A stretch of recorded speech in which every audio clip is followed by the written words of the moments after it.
Hey guys, Sneaky Snake here, Brothers in Arms, World of Warships, and today's video is our 18th installment into the community replay series, and this one sees jfalter of the NA server playing in his Tier 9 British light cruiser, the Neptune. He's playing by himself, and it's some domination here on the map Two Brothers, and it is a Tier 10 game.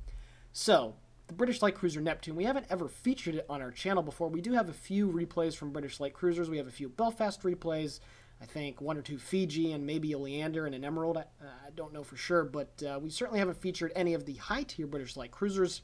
And jfalter, it is your lucky day. Thank you very much for sending in this replay to us, and it is certainly going to be a doozy. So, the Neptune here in World of Warships, what do you need to know about it? Well, it basically takes an Edinburgh at Tier 8, which is a pretty good light cruiser, and it really kicks up the DPM to, at least on paper, pretty awesome levels. The reload on the Edinburgh is about 8 seconds flat, if I'm not mistaken. With the Neptune, the build that he's running, I don't know if he has the rate of fire on or not, but his reload is 4.4 seconds. It's the same amount of guns, the same layout as the Edinburgh, but you get that almost doubling of the DPM theoretically. And what this means is that this ship is finally able to get into those medium to close ranges and just absolutely obliterate enemy ships as fast as possible. Obviously, the mid-tier British light cruisers from the Leander through the Edinburgh are really good at being able to deal damage to destroyers and cruisers that stray too close, but even with an 8-second reload, you can only do it so fast. The Neptune really kicks it up to a pretty ridiculous notch. And then, of course, the Minotaur at Tier 10 has that like 2.5-second reload, so yeah, it's pretty ridiculous. But the Neptune is certainly nothing to shy away from at Tier 9. It's a pretty good cruiser. It has good AA. It has very good concealment, very good maneuverability. It stops on a dime. It turns really quick.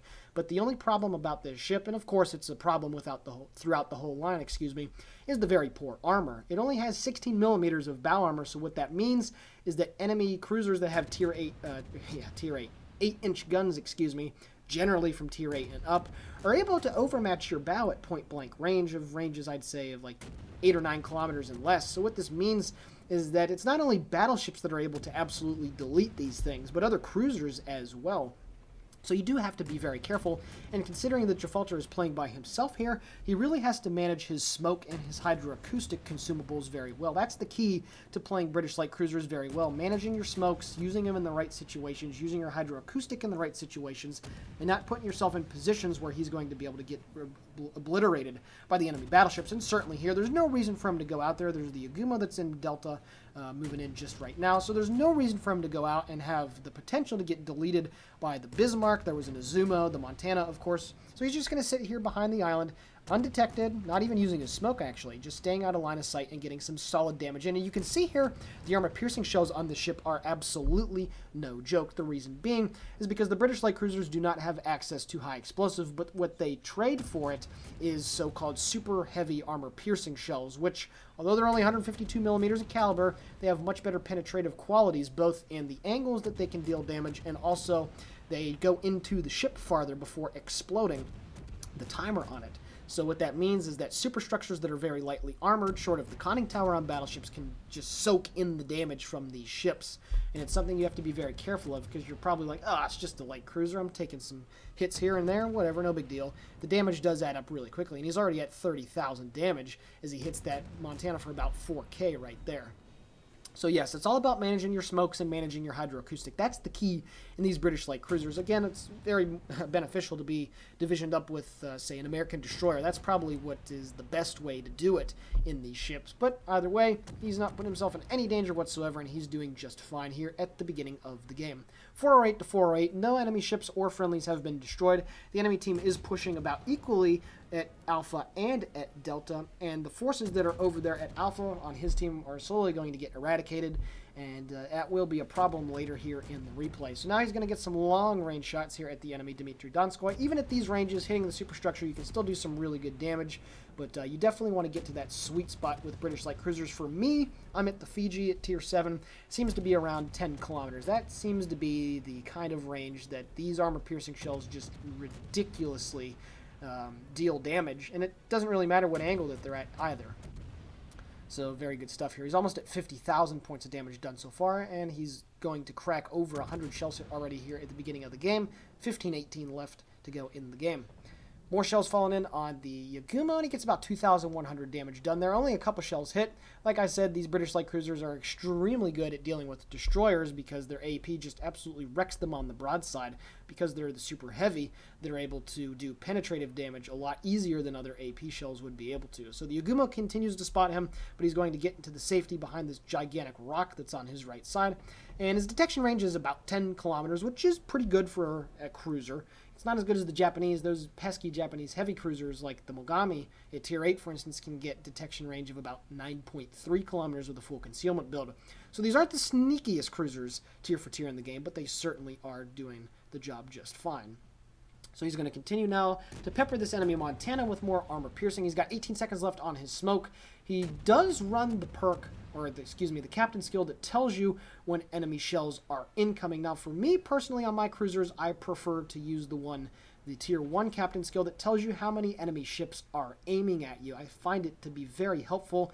Obviously knowing when shells are incoming is something that is extremely helpful as well, but I find the one that tells you how many ships are aiming at you, it allows you to get a better gauge on who is actually aiming at you, and you can manage your turns better as well. So he decides to pop his second smoke here. He's going to get some more shots here at the enemy Montana, and once again, it does not matter that Montana is angled in really well. These armor-piercing shells are still going to do a pretty decent amount of damage as they fall in. There we go, 2,100 damage done there on that first salvo at him again after he popped his smoke. So at this point, the enemy team has completely pushed away all the friendly ships that are over at Objective Alpha, and the score is still 466 to 519, so it's still winnable here. Only one ship apiece has been lost. He's now switching his focus of fire here to the enemy Bismarck, who's at 13.5 kilometers. But as you can see on the map, there's a whole crap load of enemy ships along the 3 line in Objective Alpha, and just outside of it, they're going to be pushing over into B. And unfortunately for his team, they are going to start steadily losing the points race here. The enemy team has 3 of the 4 caps, which is not good whatsoever. 508 to 498, so scores are still okay here, but it's going to get a little bit out of hand within the next few minutes.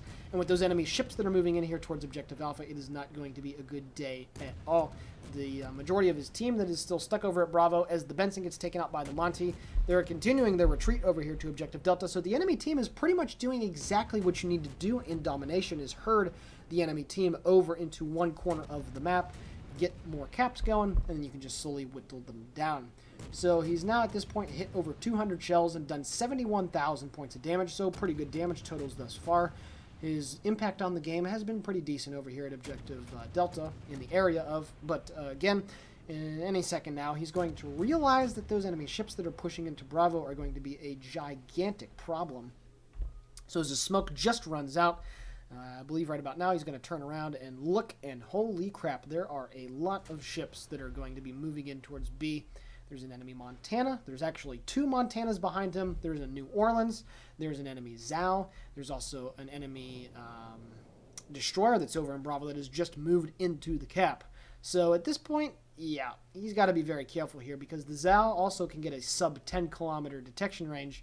And if a Zhao catches one of these things broadside with AP, it's going to be a horrific day. So at this point, he's turning all the way about, and he's going to head towards Objective Bravo, and that's when disaster strikes. He gets detected probably from the enemy destroyer that's in Bravo. Maybe he went out of his smoke screen. I'm not 100% sure, but luckily for him, no enemy ships are paying attention to him at the moment, even though he is detected.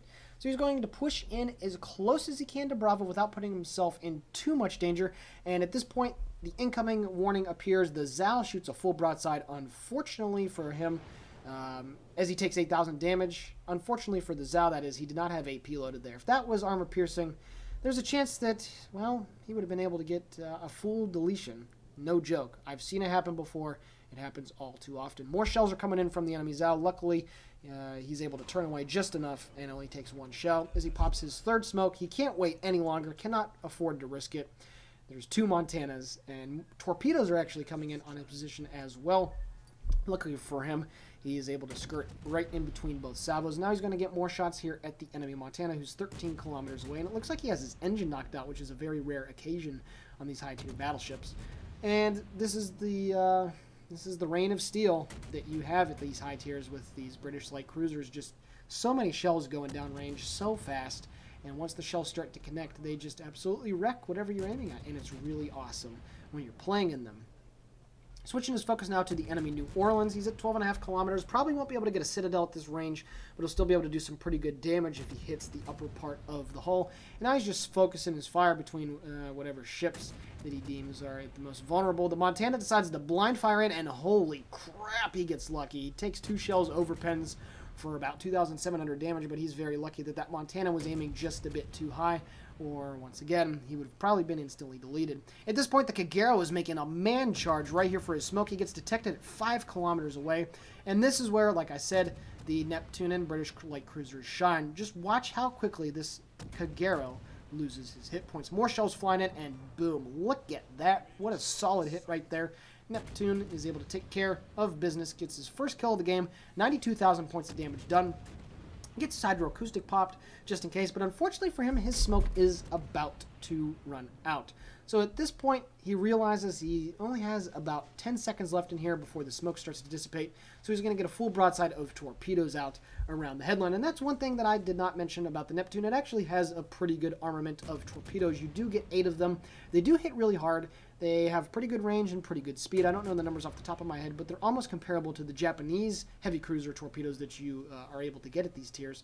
So it's really good. Unfortunately, at this point, he's going to have to turn away and just bail out because he's got 34 seconds left until his smoke comes back. The Zao hits him pretty hard right there, about 8,000. I cannot believe that Zao did not manage to score a single citadel with that salvo right there. And right now, he's got about half of his hit points, but you can see at the bottom left how much of his hit points he is able to get back with the damage control. Certainly something very good about these British light cruisers. Takes a decent hit, manages to get 2 torpedoes on the enemy Montana. More shells falling in on his position, and right there you see it doesn't matter the angle. Those 8-inch and 16-inch shells from the New Orleans and Montana respectively just took a large chunk of his hit points off. Luckily, the Zao that shot at him as he was rounding the island over there missed him with that salvo. But the damage con right here, look how many hit points he is getting back. He was put down to 12,000 hit points, and now he's up to 28. Very good stuff. So he's finally went out of detection. He held his fire and decided not to shoot. So very good stuff there. So jfalter has been playing this pretty well for this Neptune. And again, not being in a division, there's only so much you can do with these light cruisers.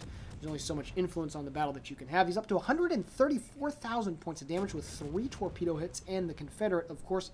Now he's getting some shots here at the enemy Zao. Now, really quick side note here. I'm sure some of you will probably tell me in the chat, yes, I know. For some reason, the screen is moving up and down.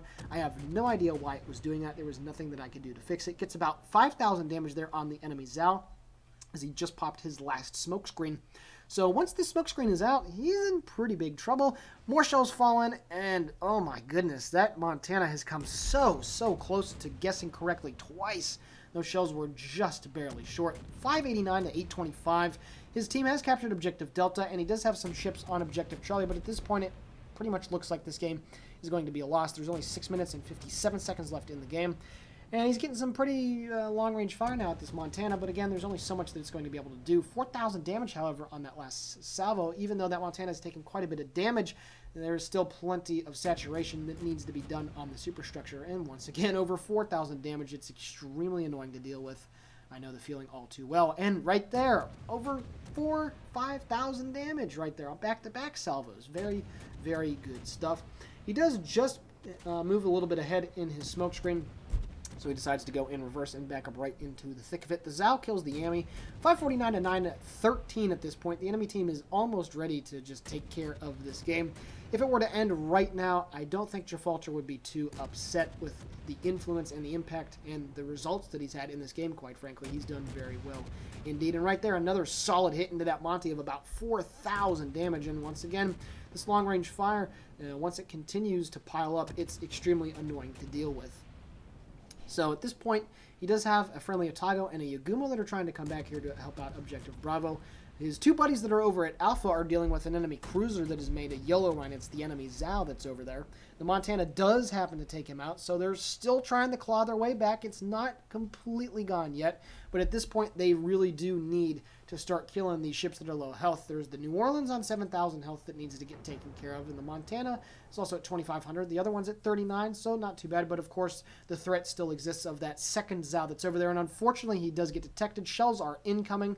I don't recall who exactly shot at him. It is the Montana. Let's see if the Montana aimed right, and oh boy. Oh, so lucky. Man, was that so close. If he was just maybe 10 meters farther to his left, yeah, he would have gotten killed right there. The Friedrich the Grosse behind him manages to take out the low health New Orleans. So very good stuff there. 659 to 865. His team does have more ships, 7-5, and they are now about ready to not only capture Objective Bravo, but Objective Charlie. So they're now pulling the scores back to a more respectable level. He's up to 190,000 points of damage as he has more shots down at the enemy Zao.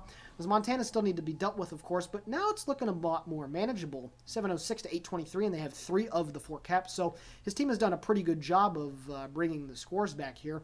And certainly you have to recognize jfalter here and his Neptune getting that really annoying shots into those battleships and cruisers that have forced them to turn away and not be able to do anything about it. So now at this point he decides, well, he's got to go back in towards Objective Bravo and try and do some more damage here. And this is where, again, something you just don't ever want to be in this situation with. But he is running Superintendent. He does have the 4 smokes, and of course he's used all of them already. There's about 4 minutes left in the game. And this ending is going to be pretty sweet, so fasten your seatbelts, folks. It's going to get pretty wild here. The Agumo continues to move through Objective Bravo. He's probably getting ready for yet another torpedo attack. That's a destroyer that I absolutely love.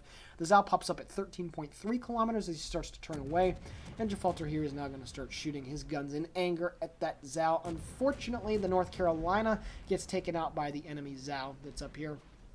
And not too long from now, the enemy, or the friendly Yugumo, is actually going to get killed. 730 to 891. They still have the lead, and they'd still be able to make it a comeback. He continues to turn away from the Zao. Shells are incoming. I believe it is the Zao that does shoot at him. I think so. Yep, the Zao hits him for about 6,000 damage and sets a fire. So, man, oh man, is those Zao HE rounds just ridiculously powerful. More shells are incoming, definitely from the Zao. And unfortunately, he's about to pull a Natsu here and run aground, so yeah, he's going to be in a very bad position. So he definitely needs to stop shooting and let his concealment hook him up here. So he runs right into the island at almost 30 knots. Very awesome stuff. And whatever, he just casually goes into reverse. That's actually something you could take advantage of in the game here. If you're going to ground and you know it, just keep the speed up, because when you hit the island, you stop so abruptly that you can immediately go into reverse, which is exactly what he did here. So a little PSA out there for you guys. He's at 194,000 points of damage. Now, you can stealth fire in this ship. When you do shoot, it goes up to 14.7 on the detectability range, and because your range on this ship is 16.5, you are able to have about a 2-kilometer stealth window capability, but of course he has been detected for quite some time now. As he continues to shoot more shells at the enemy Montana, picks up the high caliber as he cracks 200,000 points of damage. The enemy team only has 3 ships while his has 4, 783 to 924. They do have 3 of the 4 caps still, and they are capturing Objective Alpha, so the game is still okay, even though they've been losing quite a few of their friendly ships. The North Carolina and the Yugumo getting taken out a couple minutes ago. His friendly Monty does take out the enemy Montana, and he does take a couple hits there. Oh, so lucky. Not taking the Citadel as he gets his damage control going yet again. The Zao hit him with a nice salvo, and then the Montana hit him with 1 shell that somehow, once again, did not Citadel him. I don't know how lucky this guy has been. But anyway, he is certainly taking advantage of that. His team has now taken the lead, 871 to 864, and they're about to take care of all 4 objectives. So a very nice play by his team, both on the guys that pushed around towards C and A, and then on him up here with his buddies as well. So very good stuff here. But he still has to be extremely careful here, because that enemy Zao, like I mentioned earlier, has a better detectability range than this ship. And if it catches you, again, with a good broadside, it's not going to be a good day. Unfortunately, the Dmitry Donskoy ends up taking out one of his friendly Montana, so they're now losing the game yet again. He does get detected, but you see there, the Zao went undetected, even though he's spotted here at 10 kilometers, so he has to be extremely careful now. More shells flying out on the Zao. He is getting the reset the cap, the base defense ribbon, which is always nice. Now that Zao is going to start to turn into him bow on. And this is a fight that you really do not want to have. There's only 48 seconds left in the game. at this point. So they have to be careful because he cannot die here. If that Zal gets a lucky salvo and is able to penetrate and get citadels or whatever, although he's shooting high explosive, they're still going to lose the game. He takes a pretty decent salvo there, about 6,000, and gets a fire set on him as well. His friendly team has taken the lead back, but he has to be extremely careful here. And as you can see, the Zal bow in is actually extremely trollish. Another another forward gun salvo from the Zal hits him, sets 2 fires. Luckily, he had his discipline and he waited and decided not to use his damage control until he got set on fire the second time. So now he's using his last damage control ability. More shells coming in from the Zal, and you can see just the high explosive is just absolutely wrecking him. But luckily, he still has quite a bit of hit points left, and he's going to live right as the time runs out. What a solid performance here in the Neptune on Two Brothers. Taking a look now at the post-battle results, jfalter earned 452,000 credits and over 11,000 total XP, definitely the first win of the day. He picks up a Confederate, a high caliber, and ironically a dreadnought, because of course these things are flimsy as shit, and then he tanks damage like a boss, so of course. 215,000 points of damage, that's his best game in a tier 9 ship. 457 target hits, 3 torpedo hits, 1 ship destroyed, of course, 2 planes shot down, and 5 defended the base ribbons. Taking a look at the team score now, 2,532 base XP, a very solid performance, especially considering that he was by himself. So, jfalter, thank you very much for sending in this replay. Very happy to feature our first Neptune gameplay here on the channel, and what a solid result that you had. With that being said, the Sneaky Snake here for Brothers in Arms World of Warships, signing off, guys and girls. Have a fantastic day.